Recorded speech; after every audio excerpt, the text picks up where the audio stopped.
Bugün sizler için yakışıklı oyuncumuz Can Yaman ve güzeller güzeli Demet Özdemir'den muhteşem karelerini sizler için derleyip topladık. Can Yaman İnadına Aşk, Bay Yanlış, Dolunay, Erkenci Kuş dizisi gibi dizilerde rol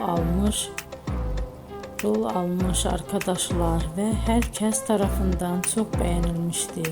Biz de sizler için onların romantik karelerini derleyip topladık.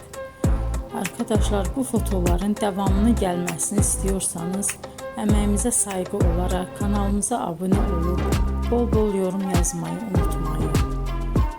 Arkadaşlar, bizi izleyen herkese teşekkür ederim. Bizden bu kadar.